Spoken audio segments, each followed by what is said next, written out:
Le soleil du Oakwood Country Club faisait scintiller les verres en cristal, reflétant le sourire parfait de Gabrielle, une image de réussite qui masquait tout.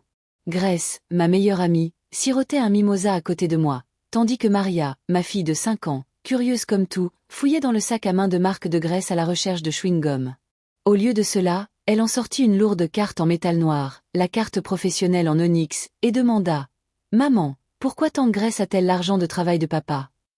Grace se figea, le verre lui échappa des mains, et Gabrielle devint aussi rouge que la nappe en lin. À cet instant, la vie que je croyais connaître s'effondra. Je pris la carte des mains de Maria, collante de mimosa renversée, l'essuyai et d'une voix neutre et posée, dit « On en reparlera à la maison ».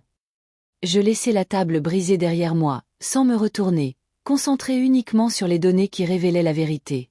Passant devant les souvenirs de notre maison, je me rendis directement au bureau de Gabrielle.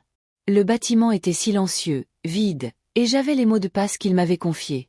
À son bureau en acajou, je me suis connecté, et le registre des trahisons s'est dévoilé. 6 000 $ au Spa Serenity, 12 000 $ à Graceful Design LLC, 3 000 $ toutes les 2 semaines à Grace elle-même. Des pages de transactions confirmaient un train de vie financé par de l'argent volé, des heures de ma vie et les opportunités manquées de Maria. J'ai imprimé chaque détail, l'imprimante ronronnant au rythme des preuves qui s'accumulaient, tandis que Gabrielle faisait irruption plus tard, l'haleine chargée d'odeurs de whisky, furieux, m'accusant de l'avoir humiliée.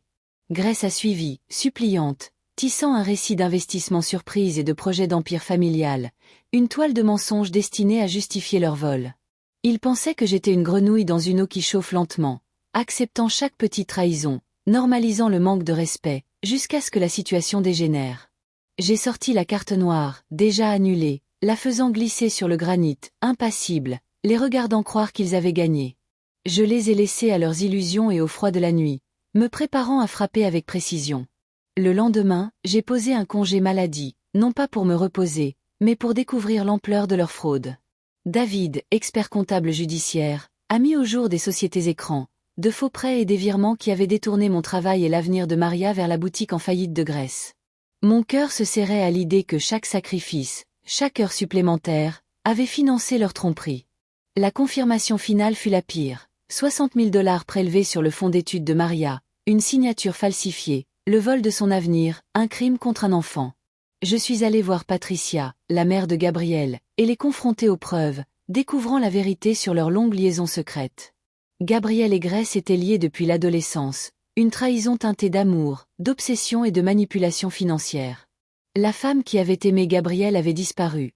À sa place se tenait une mère qui avait découvert le loup dans la chambre de sa fille. Je ne l'ai pas encore confrontée, la confrontation est chargée d'émotions, mais une précision chirurgicale s'imposait. Je suis entré dans la réunion du conseil d'administration de Gabrielle, dossier à la main, et le poids de la vérité a fait trembler la salle. Les investisseurs ont vu les tableurs, les virements, le retrait falsifié, et ont compris que l'empire n'était qu'un mirage, leur capital détourné. La panique de Gabrielle était palpable, Grace sanglotait, et le chaos s'est installé, mais je n'ai rien ressenti, seulement une clarté absolue. Je suis sorti, la décision prise, Maria et moi d'abord, tout le reste sans importance. Nous sommes allés en voiture jusqu'à l'océan, les vagues s'écrasant, froides et réelles, un contraste saisissant avec les mensonges que nous avions laissés derrière nous. Les questions de Maria étaient simples, innocentes, mais j'ai répondu avec une vérité qu'elle pouvait comprendre. Papa avait fait de très mauvais choix, et nous étions en sécurité. J'ai supprimé la conversation de groupe, bloqué leur numéro et respiré l'air frais et pur, libéré de la manipulation, libre de reconstruire. L'incertitude planait, mais une chose était sûre. La vérité nous avait libérés, et rien ne pourrait nous l'enlever.